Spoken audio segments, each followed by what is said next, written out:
Temporarily from the Gulf Coast in Biloxi, Mississippi, this is Daryl W. Perry, host of FPP Radio News for Saturday, February 27th, 2016. Silver is trading at $14.70 per ounce. Gold is valued at $1,223 per ounce. And according to BitcoinAverage.com, the average price of Bitcoin is $435.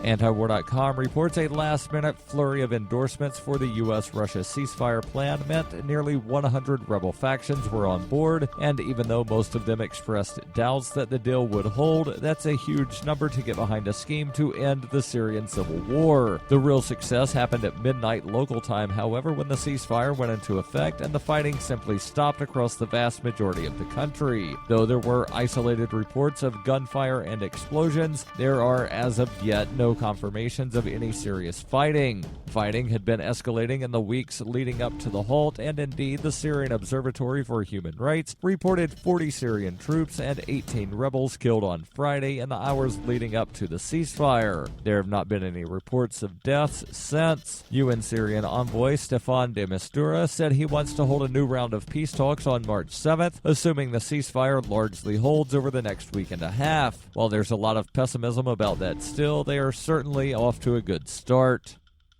For nearly 40 years, Roberts & Roberts Brokerage has been a trusted source for buying and selling precious metals like gold and silver. They also take Bitcoin for precious metal purchases and have permanently removed the minimum purchase amount for all orders paid in the digital currency. Call Roberts & Roberts today for knowledgeable advice on buying and selling precious metals and a forward-thinking approach to new technologies. 800-874-9760 or visit online at rrbi.co.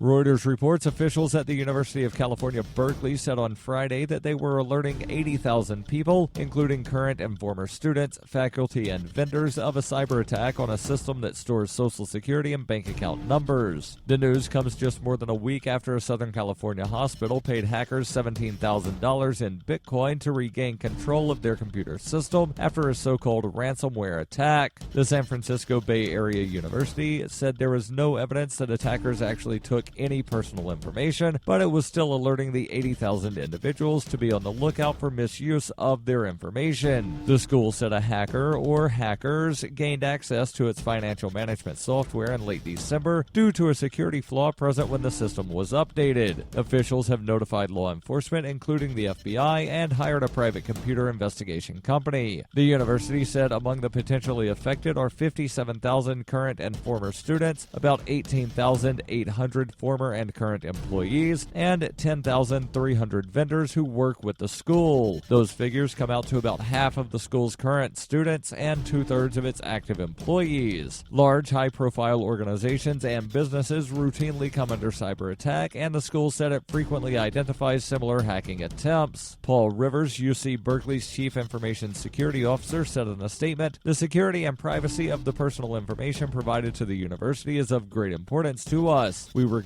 that this occurred and have taken additional measures to better safeguard the information." The school said it was providing free of charge credit protection services to those potentially affected. You can support FPP Radio by joining the Fans program. Fans are friends, allies, and Numery supporters. Fans help FPP afford to produce more original content. You can join the Fans program for as little as $3 per month through Patreon and get perks like ad-free versions of FPP Radio News and Peace, Love, Liberty Radio. To learn more or to join the Fans program, visit fans.fppradio.com. UPI reports a New York judge ordered 20-year-old Layla Aquino to be held on $10,000 bond after her 2-year-old daughter, left home alone, died in an apartment fire. Aquino entered no plea on Thursday to charges of reckless endangerment and endangering the welfare of a child. She was accused of leaving her daughter, Kalina Muldrow, alone in a Brooklyn apartment which caught fire. Police said Aquino was supposed to go to her job at a strip club, but instead went out dancing with a friend. Aquino initially told investigators she left her daughter with a babysitter, but later said she left her home alone. Firefighters were unaware that anyone was in the building when the fire started at 6 a.m. Tuesday morning. The cause of the blaze is under investigation. This has been FPP Radio News, online at fppradio.com.